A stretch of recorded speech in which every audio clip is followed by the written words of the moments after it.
This edition of Early Look is going to be a good one. This is my favorite fight that is currently on the UFC schedule, and I can't wait to break it down. And of course, the fight that I am talking about here is Charles Oliveira and Arman Tsarukyan. My favorite fight on UFC 300. This is just such an amazing matchup, and I can't wait to get into this one.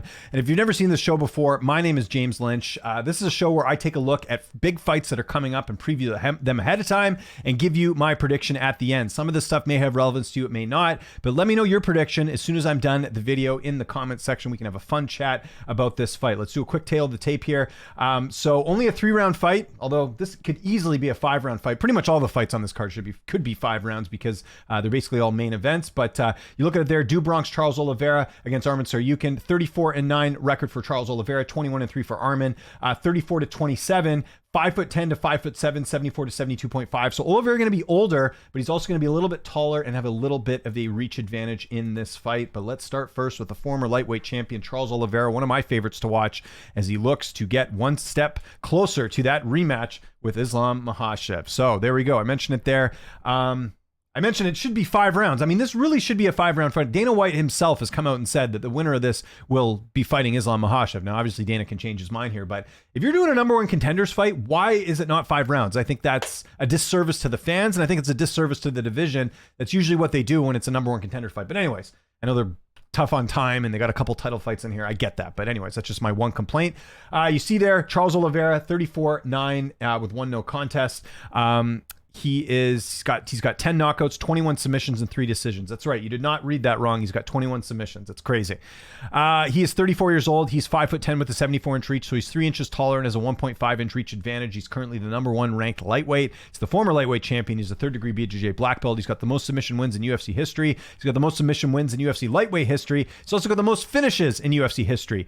He's got performance of the night 13 times. Not going to go through all those names. He's been in the UFC for a while. He's got fight of the night 3 times as well, too. Charles Oliveira made his amateur debut way back in November of 2007, made his professional debut in March of 2008. Shortly after that, made his UFC debut in August 1st, 2010. Just to give you guys a little bit of context, we'll talk about Arman in a second here. Arman didn't even make his pro debut, his amateur debut, until 2015. So Charles Oliveira was in the UFC 5 years earlier than Charles Oliveira was making his UFC debut. Just keep that in mind as far as the experience gap there.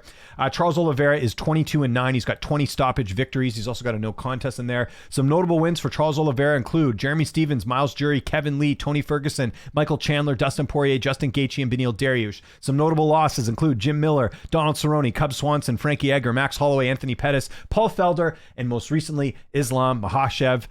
He started his career at 170 pounds. He fought 7 times at 145 pounds. He missed weight 4 times in that weight class. He's only missed weight 1 time at lightweight. That was against Justin Gaethje with that weird scale thing. Yeah, that's pretty much it. So, well, you know, he hasn't had weight issues in a while. And again, that Texas thing was weird in the Gaethje fight. Other than that, he usually makes weight. He's only had 1 major layoff in his career. He's going to have a decent one coming into this one. But he has actually, I should take that back. He hasn't had a lot of layoffs in his career, but going into this fight, he'll have a 308-day layoff going from Dariush to this fight with Arman Tsarukyan.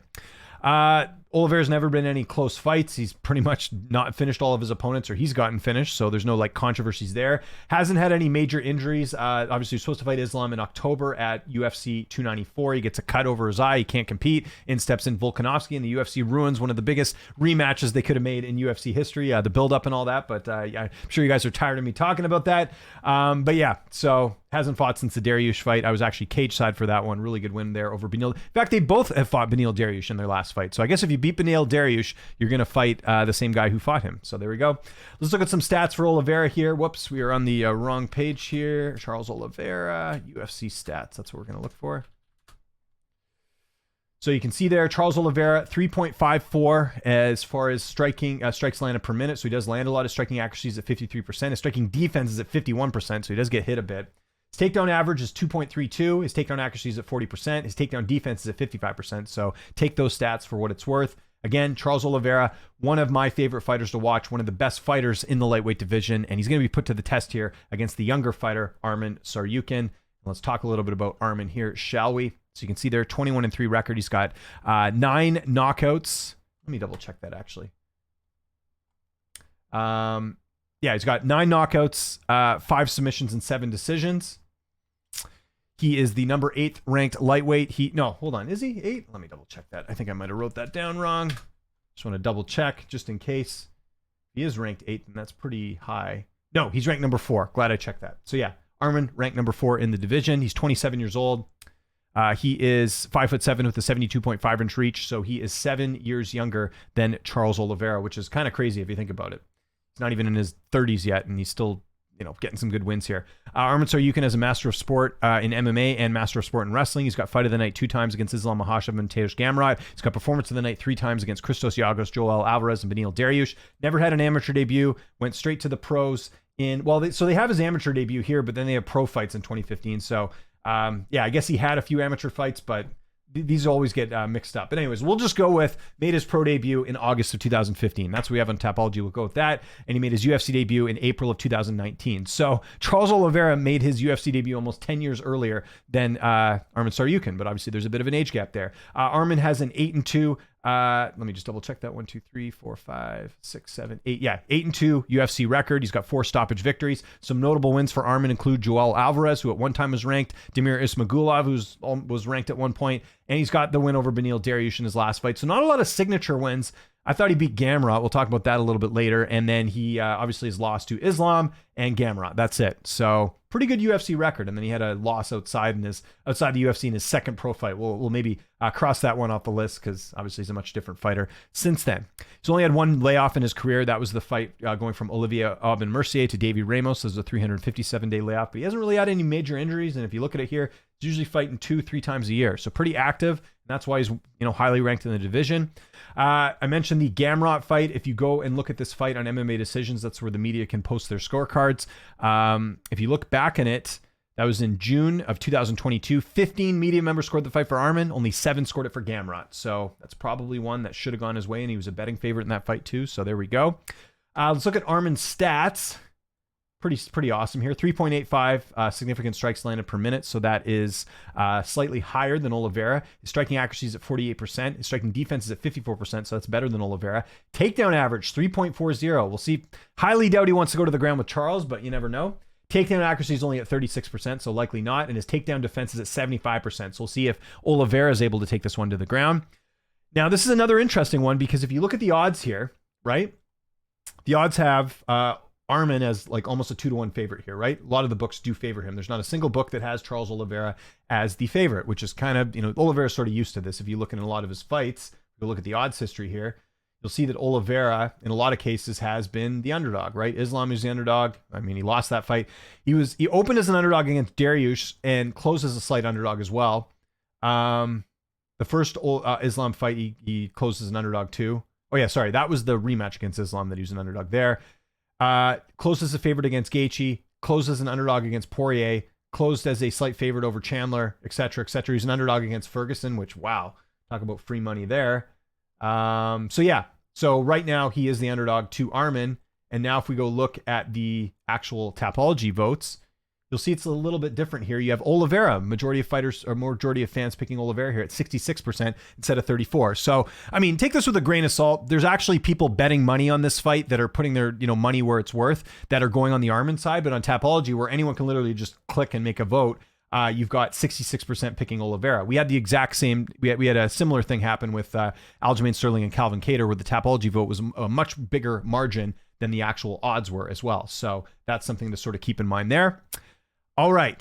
Now, most of you, if you've watched my streams, know which way I'm probably going here, but I'm actually going to surprise you a little bit here with this pick, and I'm actually going to go with Arman Tsarukyan. Now, look, I know for weeks people have been asking me about this fight, and, this was before I kind of dug into everything, which way I was sort of going with, but the more I think about this fight, the more I think Arman has some advantages here, and I'm going to talk about those advantages right now. So first and foremost, how do I think Arman wins? I think he wins a decision, and this is what it comes down to, a lot of things. Okay, first and foremost, 62% of Oliveira's wins are by submission. Arman Tsarukyan's never been submitted. Now, granted, Oliveira's fought guys that are tough to finish, and he's finished them, right? Poirier, Gaethje, Chandler, like he's finished some good opponents. So I wouldn't put it, like, if there's anyone who could finish Arman, it's probably Charles, right? Out of anyone in the division. I mean, maybe Islam as well, but even then Islam went the distance with Arman. Granted, that was a short notice fight.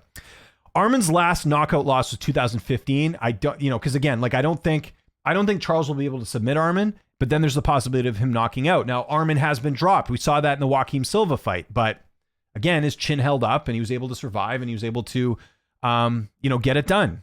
But Arman's last knockout loss was 2015, and I mentioned it was his second pro fight. Don't put a lot of stock in that. I'd say for the most part, Arman seems like he has a good chin, but saying that, I think this is the most well-rounded opponent he's fought out of anyone, and that includes Gamrot. And I mean, I guess Islam is probably more well-rounded than Oliveira, but he fought the Islam back then that I think the Islam now is a lot better than. But again, that's debatable as well.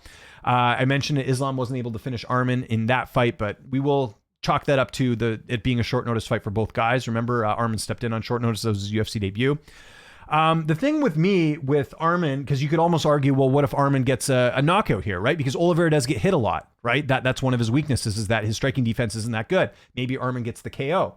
Well, what's the only high caliber opponent that Arman's been able to knock out is Beneil Dariush, someone that Oliveira has also finished. And I think we've seen a theme in Dariush's career where he has been finished a number of times. So while that's a good win, I don't put too much stock into Arman being able to finish high caliber opponents. Like if you look at some of the names he's fought, he hasn't been able to finish a lot of them. So I suppose Arman could get a knockout, but I think decision's more likely.